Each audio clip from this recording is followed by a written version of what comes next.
আসসালামু আলাইকুম ওরহমতুল্লাহি ওবরাকাতু। আলহামদুলিল্লাহ ওয়াসসালাতু ওয়াসসালামু আলা রাসূলিল্লাহ ওয়া আলা আলিহি ওয়া সাহবিহি ওয়া মান ওয়ালা, আম্মা বাদ। সর্বপ্রথম শিরকের জন্ম। সময় তো প্রিয় ভাই বোনেরা, বাবা আদম আলাইহিসসালাতু ওয়াসসালাম থেকে শুরু করে নূহ আলাইহিসসালাতু ওয়াসসালাম পর্যন্ত 1000 বছর শিরকের মতো জঘন্য পাপ ইবলিস শয়তান মানুষকে করাতে পারে নাই। তবে সে চেষ্টা করতে কিন্তু একটুকু সে অলসতা করে নাই। হত্যা করিয়েছে, ব্যভিচার করিয়েছে, অন্য অন্য পাপ করিয়েছে, কিন্তু শিরকের মতো পাপ করাতে পারে নাই। নূহ আলাইহিসসালাতু ওয়াসসালামের জাতির কিছু নেককার বুজুর্গ লোক ছিল, ওয়ালিয়া আউলিয়া ছিল।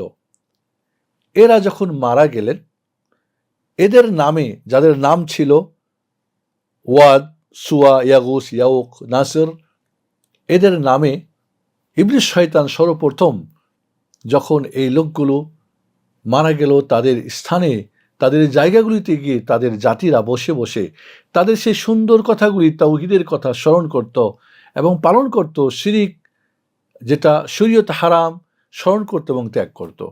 এক সময় এই লোকগুলি সব মারা গেল। এরপরে শয়তান বলল, তোমরা এক কাজ করো, এই লোকগুলিকে এইভাবে না, ওদের নামে একটা করে মূর্তি বানাও। তখন তারা করলো কি, একটা করে মূর্তি বানালো। এরপরে মূর্তি বানালো যারা, তারাও কিন্তু এক সময় শেষ হয়ে গেল। এদের কাছে তাওহীদের জ্ঞান কমে গেল।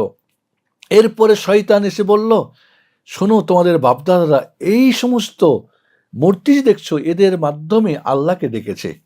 এদেরকে যদি খুশি করতে পারো, আল্লাহ খুশি হবে। এরা নারাজ হলে আল্লাহ নারাজ হবে। তোমরা নিজেরা আল্লাহর কাছে পৌঁছতে পারবে না, এদের মাধ্যম দরকার। সূরা নূহের 23 নম্বর আয়াতে আল্লাহ ওই কথাই বলছেন, ওয়াকালু লা তাদারুন্না আলিহাতাকুম ওয়ালা তাদারুন্না ওয়াদ্দান ওয়ালা সুআআন ওয়ালা ইয়াগুসা ওয়া ইয়াউক ওয়া নাসরা। আব্দুল্লাহ ইবনে আব্বাস রাদিয়াল্লাহু তাআলা আনহু এই আয়াতের ব্যাখ্যায় এই ইতিহাস তুলে ধরেছেন। এরপরে তারা করলো কি, এই মূর্তিগুলির পূজা শুরু করলো, এদেরকে ভোগ দেওয়া শুরু করলো, চাল ডাল দেওয়া শুরু করলো, মিষ্টি দেওয়া, এদের নামে পশু জবাই করা শুরু করলো। শয়তান বলল, এরা যদি খুশি হয় তাহলেই আল্লাহ খুশি হয়ে যাবে। যখন বলা হলো, এটা কি করছো তোমরা? বলো, দেখো, সাধারণ মানুষ একটা কিছু মাধ্যম না হলে আল্লাহকে পাই না।